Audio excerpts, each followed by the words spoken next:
Hi, everyone. Welcome here to the University Club at UW-Madison and to those of you on Zoom. My name is Chloe Green, and I'm a senior here at UW-Madison pursuing a dual degree in dietetics and community and environmental sociology. And I also work on campus for the Kaufman Lab for the study and design of food systems and marketplaces. And I'm going to be the moderator today for the 6th episode of Food in the Wisconsin Idea of 2018. So there are 6 different units on the UW campus that are turning this into an event, and they take turns hosting. This month, our host is the Community Food System Program of Cooperative Extension. So our goal here at Food in the Wisconsin Idea, it's pretty simple. Each month, we're going to tackle a different topic that's related to food, and we're hoping that this will be relevant to those of you in the room and around the state of Wisconsin, and that ultimately this will get us to share ideas and start conversations together. And now, before we get started, I want to say an extra special thank you to Willie Street Co-op, which is here in Madison and in Middleton, who is our primary sponsor for this fall semester of the Food in the Wisconsin Idea. So here's a 90-second video to thank them.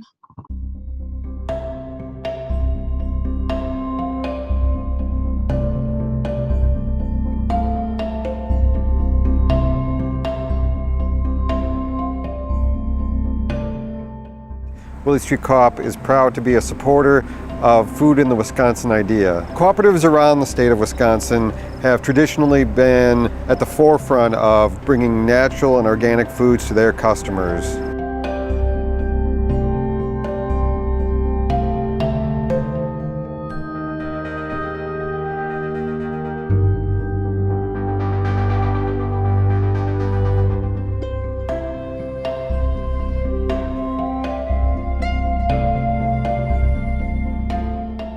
Cooperatives the world over are governed by 7 cooperative principles, and the 7th co-op principle is concern for community. Concern for our farmers, supporting their livelihood, keeping money in our community. For 44 years, we have worked diligently to grow our local food system. That's actually part of our mission statement, so it's really core to what we do every single day.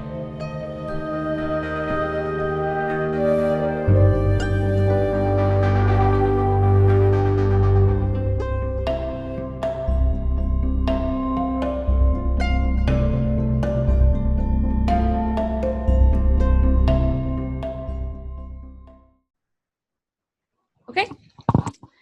And now, without further ado, I would like to introduce everyone to Jessica Jane Spayde, who is the new coordinator for the Wisconsin Local Food Network. She has a Master's of Philosophy from Cardiff University in Wales, as well as Master's and Bachelor's degrees in Sociology, ultimately specializing in sustainable food systems.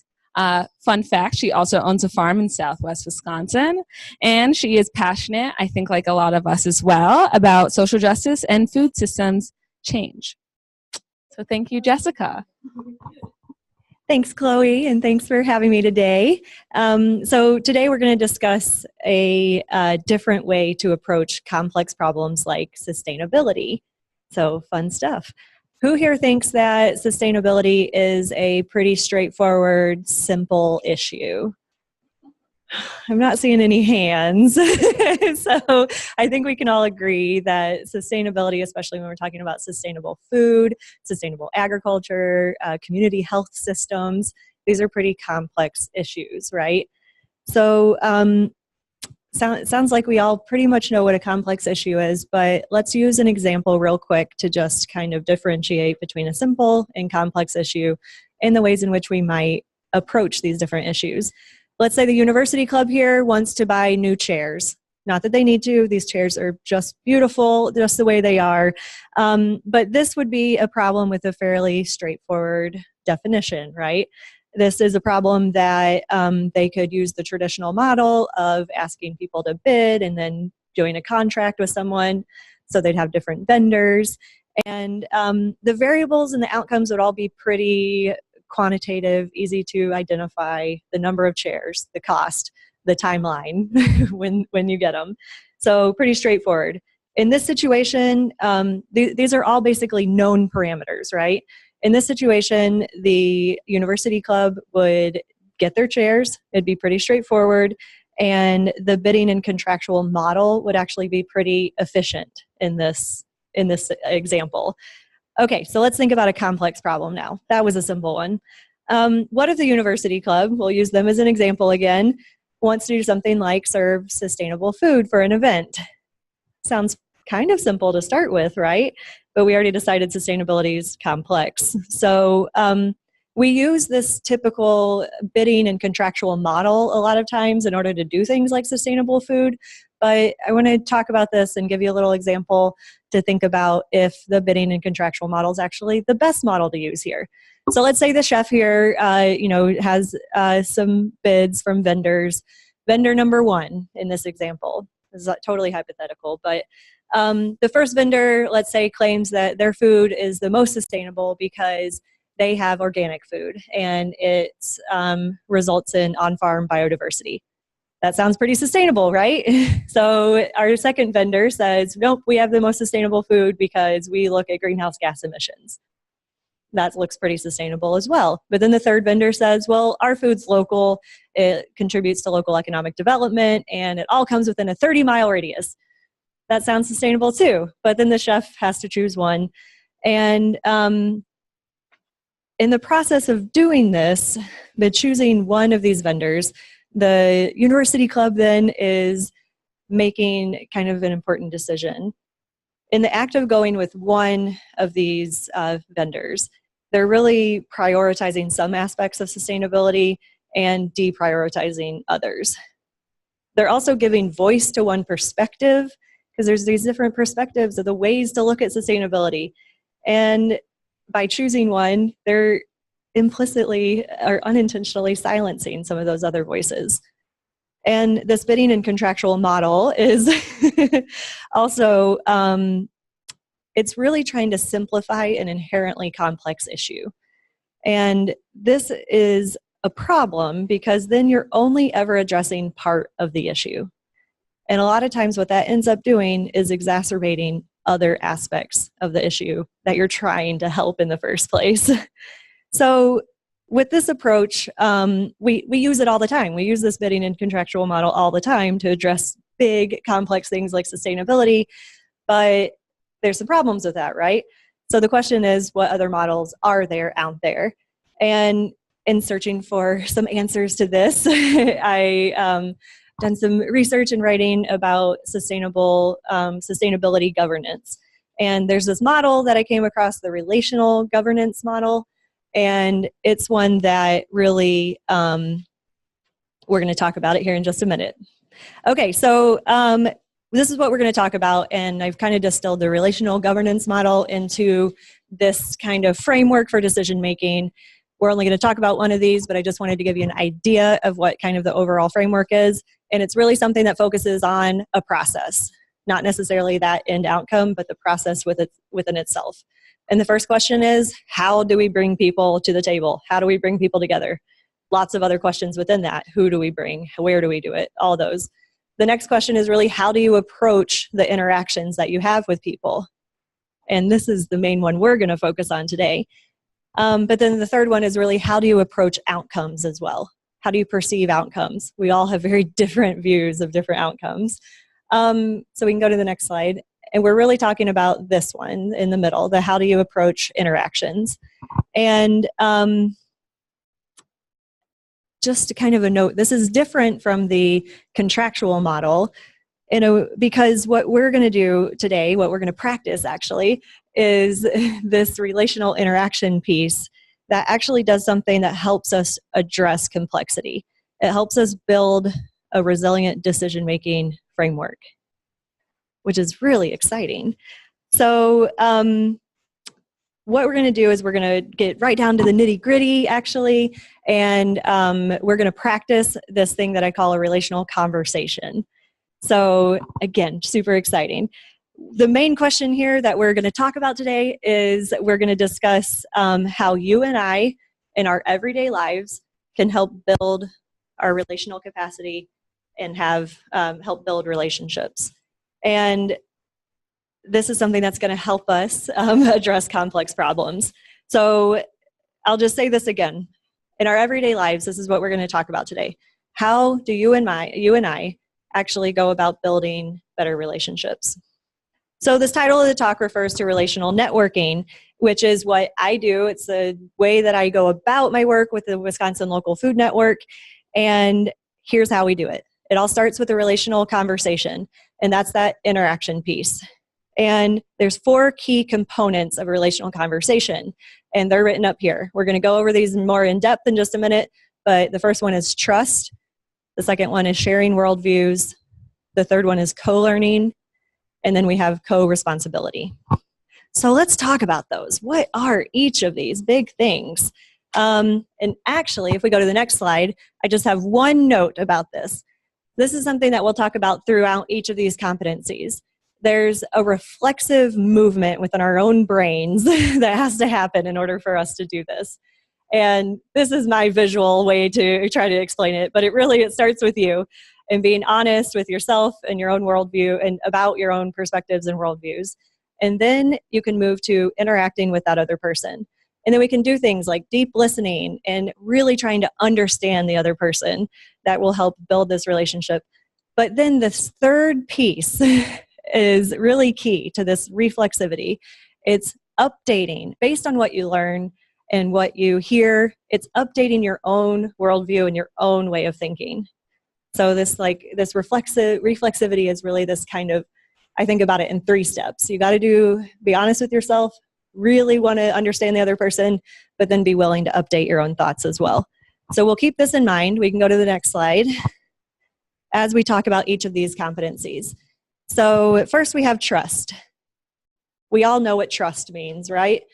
So we'll keep this reflexive process here in the middle, just so we all keep it in our minds. Trust is something that actually starts with you.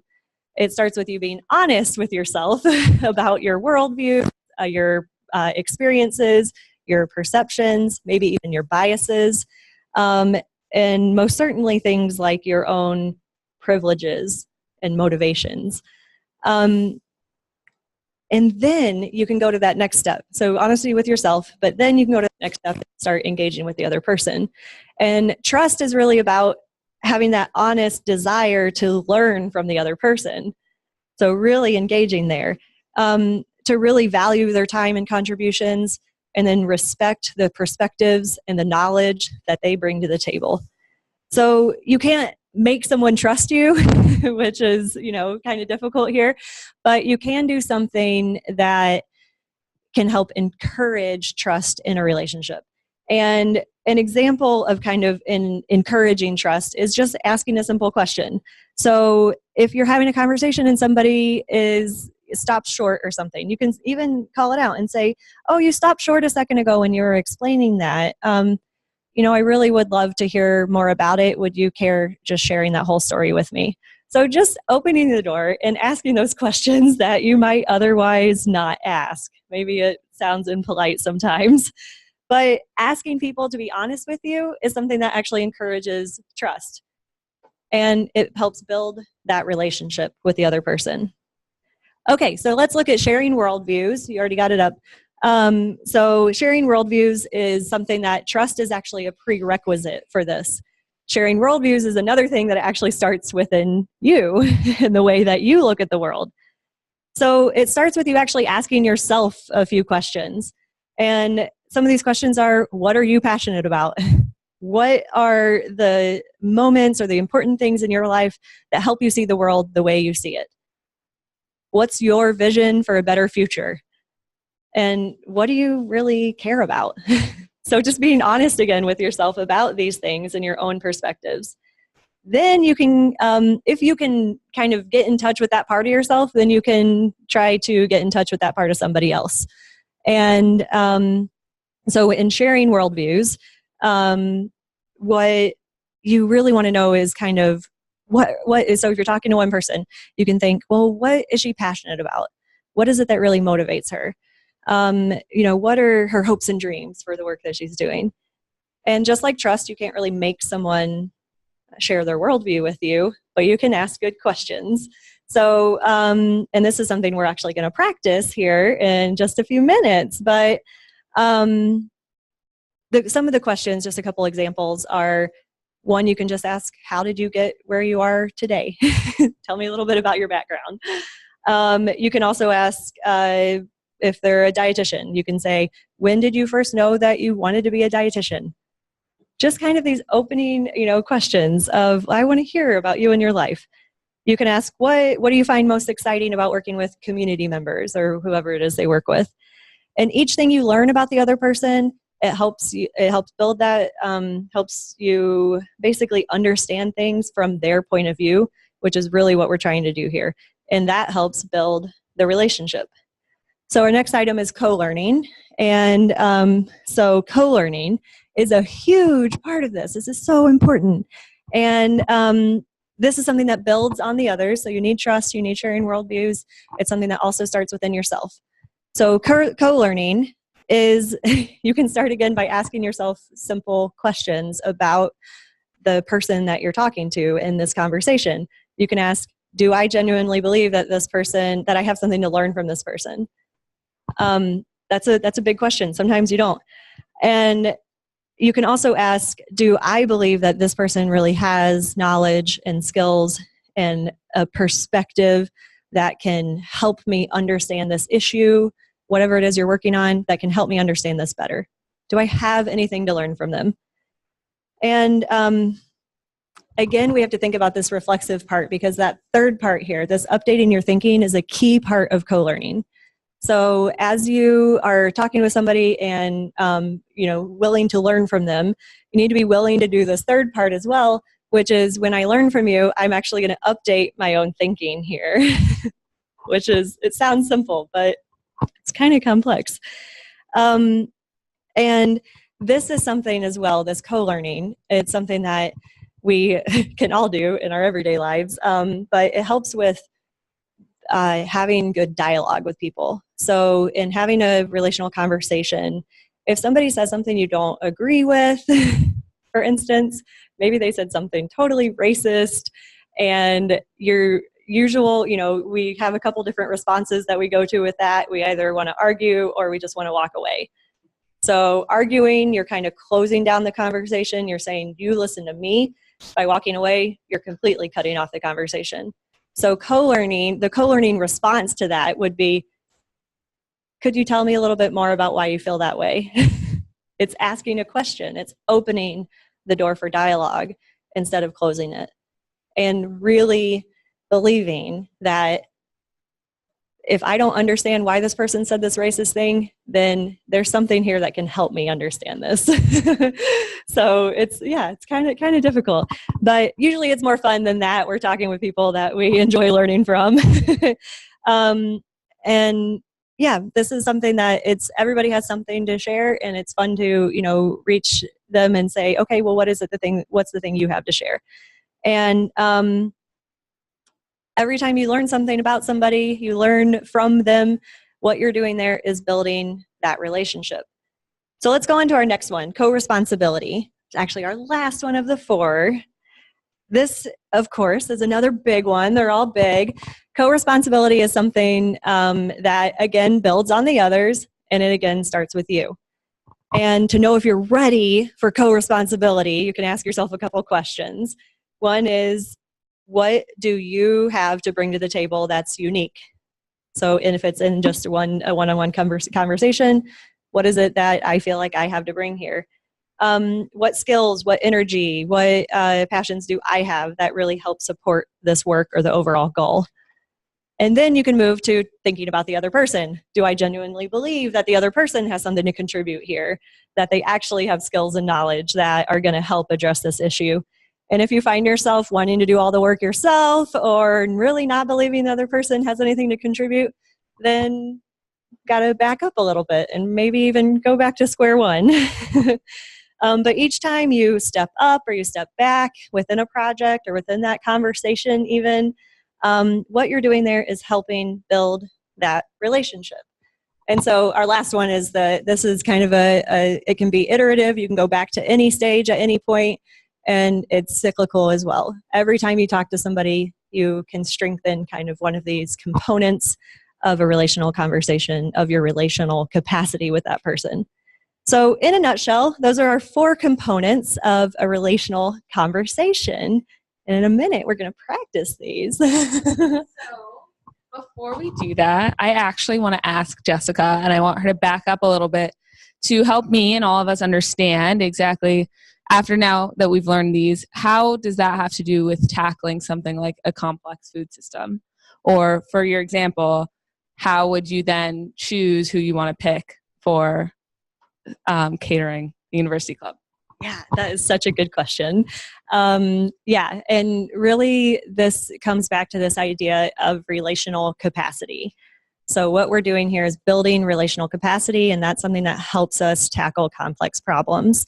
So what we basically, okay, let's imagine the scenario. So the university club has, their vendors, and then they choose one, and they have a contract with them to provide this certain type of sustainable food. And then some parameter of the food system changes drastically. And maybe the market prices go so low that some of the producers actually go out of business. Happens all the time. Maybe a hurricane comes through and the distribution channels are, wiped out. Maybe there's an early frost and, we actually don't have the supply that we thought we were going to get. Or maybe a celebrity comes, goes on Twitter with some new vegetable and makes it the cool thing that everybody wants right then. But that's not in your contract. So basically, when we're working with these big systems, there's a lot of uncertainty. There's a lot of overlapping. There's not clear boundaries. So we have, a lot of interdependencies with different systems. And what in a contractual approach, it actually limits your ability to be flexible or to be adaptive.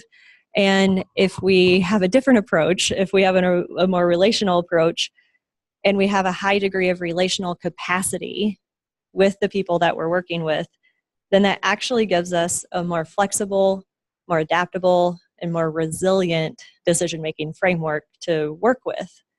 So that's my short answer for you. But like I said, we're going to practice this, and we're going to let Chloe go through it, and she's going to show you just how fun and exciting a relational conversation can be. And also, if people want to ask Jessica more questions, we're going to have a networking hour after this. So now I want to have my turn, and I want to practice with someone visiting us on Zoom to get them involved. And it's David Lee from Milwaukee. Hey, hi, everybody. Hey, David. David is the executive director of Feeding Wisconsin. So I want to ask a question that will start this process. So can you tell me a little bit more about Feeding Wisconsin and your role there? Sure. So Feeding Wisconsin is the statewide association of the 6 regional Feeding America food banks that provide emergency food assistance to about 1,000 local food pantries located in all 72 counties of our state. And our mission is to help our food banks, our partners, our stakeholders, basically anybody who's interested, fight hunger, improve health, and strengthen communities. Okay, cool. And have you always worked with food banks? Have you worked with other ones, or? So previous to this job, I was actually at the National Association of Food Banks, Feeding America in Chicago. But the short answer is no. My background is actually in nonprofit government relations, where I spent 8 years at the Jewish Federation of Greater Los Angeles doing, helping them with their government relations work, and sort of doing policy development and ensuring that social service agencies had the funding they needed to be able to provide services to folks in LA. Cool. We just made a connection there because that's where I'm from. Oh, no way. How fun. So see, those are steps. And then, so it sounds like you are really interested in this nonprofit and policy work. What do you think excites you most about this type of policy change? Well, I think, in the whole sort of relational networking model, I think we talk a lot about values and what we believe in worldview and stuff like that. And for me, policy is really just the legal articulation of commonly shared communal values, right? So basically, we believe that we should be good to each other and take care of the folks who may need a little bit of help. And policy helps to ensure that there are laws in place to make sure that that happens, right? And I think as it relates to food policy, I think we all agree that we want a safe, abundant food system that ensures great prices for farmers, great prices for consumers, and healthy food for everybody, right? And what are the policies that we can put into place to make sure that we can actually achieve that broadly shared goal? Okay. Thank you, David. Okay, now we want to try something new for us at least, and we want to do something that Zoom calls breakout rooms. So we're going to throw is a little mean. We are going to gently place all of you into different breakout rooms with a volunteer from Extension each one. And then I want to kindly ask everyone in the audience to turn to someone next to them or maybe move around to someone that you don't know.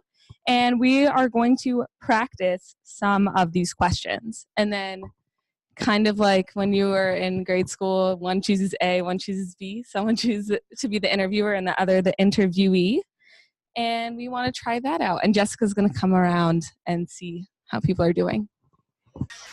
Okay, well, I'm going to switch you now, and hopefully this works. And when you get there, just be patient. We'll figure this out. It's our first time. We did one trial. Here we go. We're going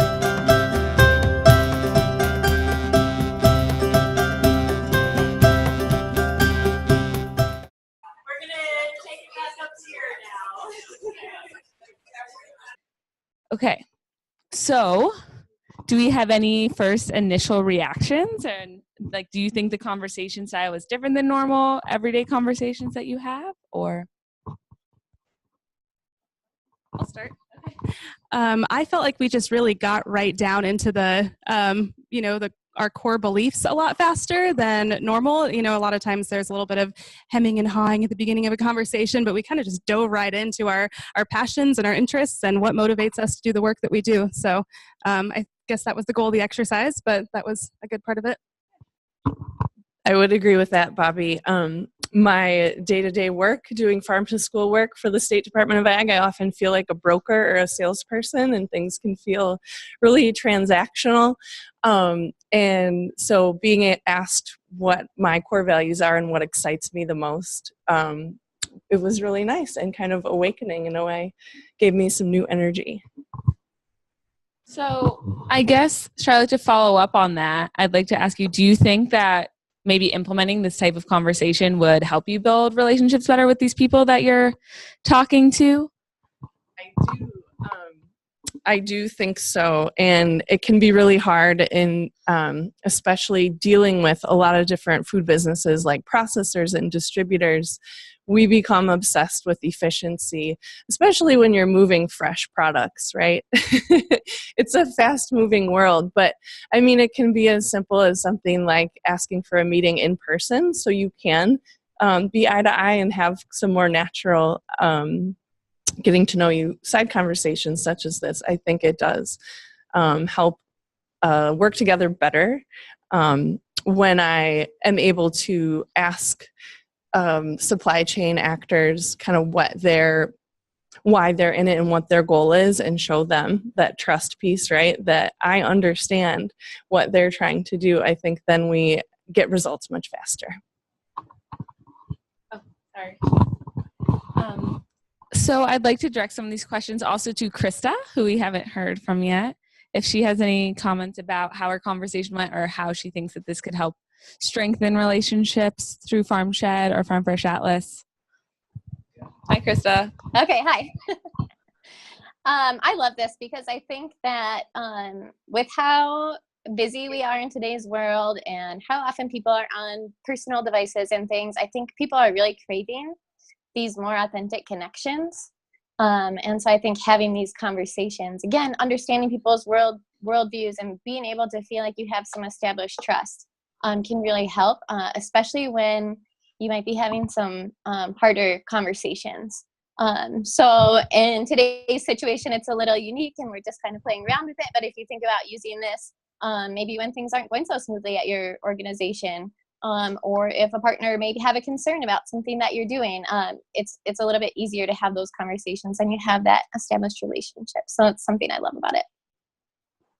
We want to try to hear from David. I would just add that in my role, I do a lot of advocacy and lobbying, and I think that this whole thing about like understanding somebody's worldview and being able to sort of connect to their values and then help them execute on purpose is really, I think, at the core of how we build better relationships with each other, right? And I think it really helps, at least for me. It really does sort of inform my work, not only in sort of relational networking, but even just in the work of doing lobbying, which I think some folks these days may think is a weird word, right? But really sort of understanding the worldview of folks, no matter what side of a political issue they might be on, being able to connect their values and then helping them sort of be purposeful about those values in the work that we're doing surrounding food, hunger, or whatever it might be, I think is really impactful. Definitely. Thank you. And then one last question I have is, how practical do you think this conversation is? I mean, we can all have it and say it's nice when we're directed to and everyone's being open to do it, but do you think that this would work? Yeah, I think this is a practical way to approach conversations, particularly echoing what David said about doing policy work. I find myself often engaging in conversations with people that have a different political viewpoint than I do.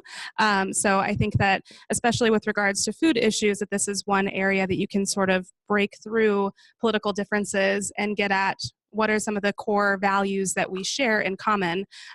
So I think that this is an important thing to practice, and now that we've had a chance to practice it, it makes it seem like it is more practical to utilize this as a tool in our day-to-day lives, and I'll certainly keep this in mind in my work and my interactions with other people.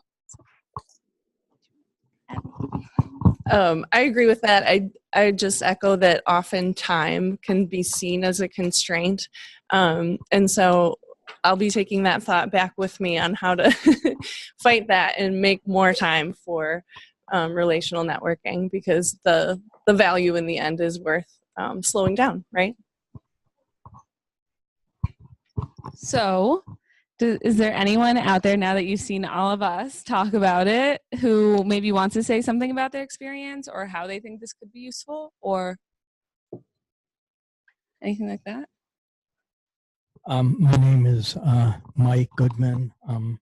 I'm a corporate America reject, so I've been retired the last 18 years, of which the first 15 was not by choice. I guess I find it interesting because you can meet other people that are active in the field, learn more specifically about what they do and how they fit into the picture. I'm not directly involved, so I don't know how much information I transmit to other people.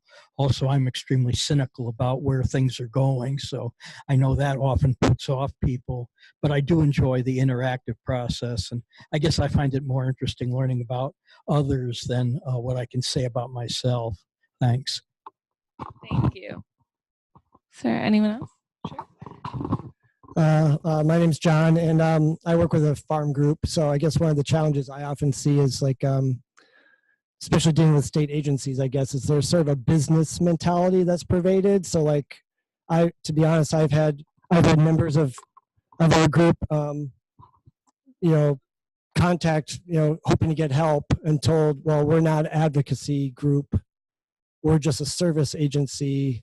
And ends up coming off as sort of a customer-client type relationship, and I wish there was more of an actual relationship trust. I mean, I guess it sort of undermines people's trust in public government and public service, and this is something which just happened last month. I'm not talking historically. I'm talking like just this happened just last month and related to the flooding which is going on in the state. So, and I wish what we were talking about here was more the reality.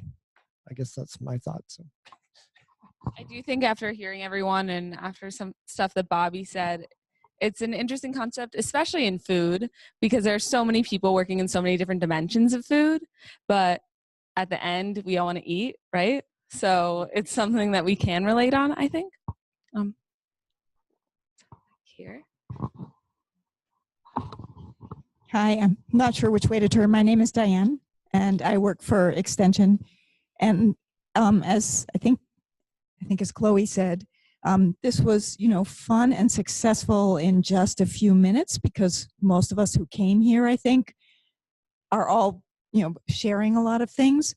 I think this approach can work, but even when there's conflict, but then you have to not expect it to work in 5 minutes. I think 5 months or maybe 5 years. Thank you. Just give a little smile, wave. All right. Thank you. All right, oh, is there anyone on Zoom? I think you can raise your hand or comment in our chat box. We'll spotlight you.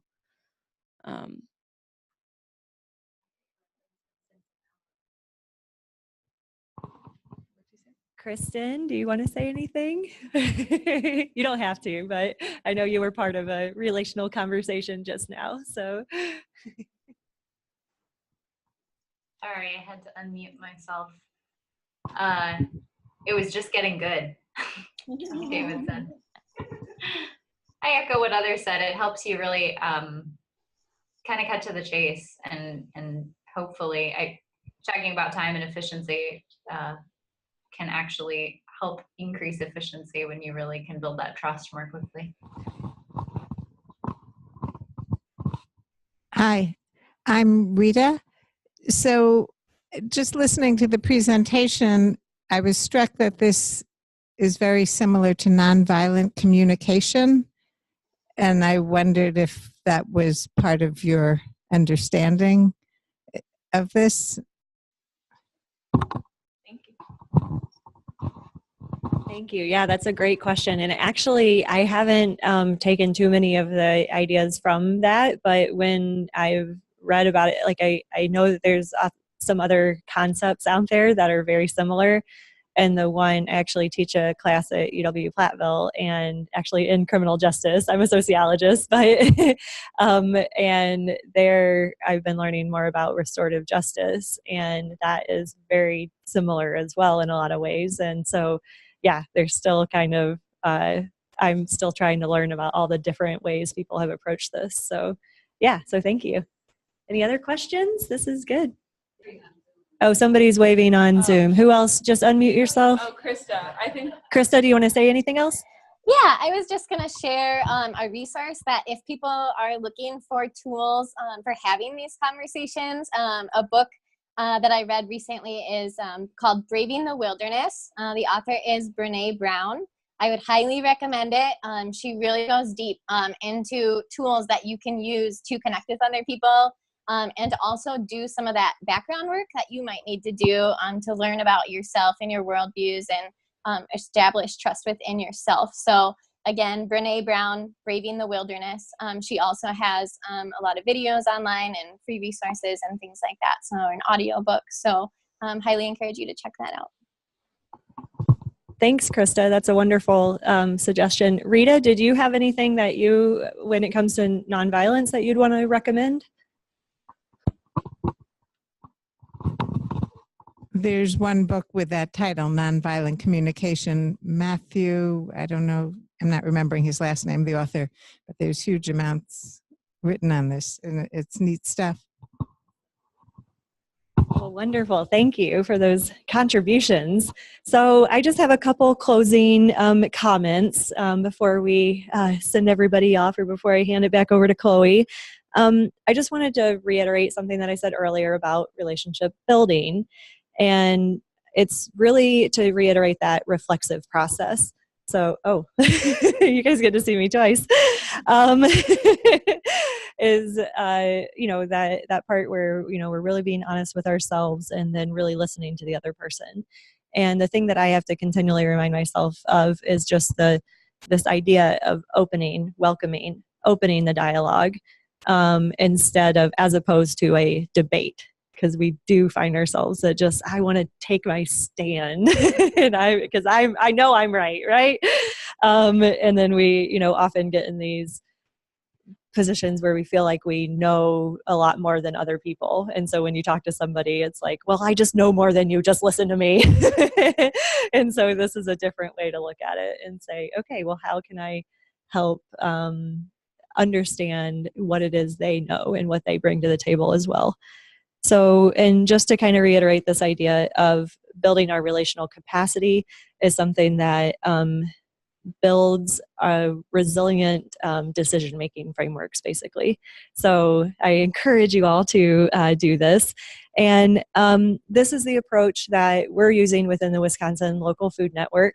And so if it's something that excites you, then I encourage you to join us. You can go to our website, which is just wilocalfood.com, so Wisconsin Local Food. And you can join our listserv. You can follow us on Instagram or on Twitter or on Facebook. And you can also just call me or email me and let's just have a conversation. Did we have a question? Yeah. Just so they can hear on Zoom. There we go. Thank you. Yeah, sure. So my question is, what are some of the manifestations of Wisconsin Local Food Network's use of this approach to dialogue? What are maybe a couple, 3 examples that you can give us so we have a more concrete idea other than you're just talking up people? I'm sure that's not what you're doing. So what are some concrete examples of its application in your Wisconsin Local Food Network's actual lives? Yeah, that is a great question. And so it, for me, has started a lot with this relational conversation and just talking with people and trying to build that relationship. We're also working on putting together a plan to build regional networks and really trying to follow this approach of how are we engaging with people, because obviously we want to increase inclusivity and diversity and equity. But if we don't do that in a really intentional way, we're not going to, lots of people have tried to do that and you need a new approach. So we're really following this and focusing on that how are we bringing people to the table in the first place. So with the regional networks, and another initiative we're working on is a statewide food charter, which is something that I'm still writing out the plan for it again, because I want to make sure we're doing this in a very intentional way that increases equity in the food system. So those are just some, besides my regular conversations with people on a daily basis, I'm putting that into the plans that we have for Wisconsin Local Food Network going forward. Great question. Thank you so much. You can go to our website, you can call and email me, and let's chat and let's talk. Let's build our relationship. And in that process, let's help build a more adaptable, more flexible, more resilient food, agriculture, and health system here in Wisconsin. So thank you. So I have a couple things just really quick, but yes, thank you, Jessica. Thank you, Charlotte, Bobby, and David and Krista for joining us via Zoom. Also, again, thank you to Willie Street Co-op for sponsoring us, and to UW Extension's Community Food System Program, and of course to the University Club. So now, for the next hour, we're going to have a little networking event. So I invite all of you to move just across the hall to, oh, sorry. Okay. Pipe broke. Upstairs, please. And to have some free snacks, and you can buy yourself a drink, buy your new friend a drink, and continue your conversations.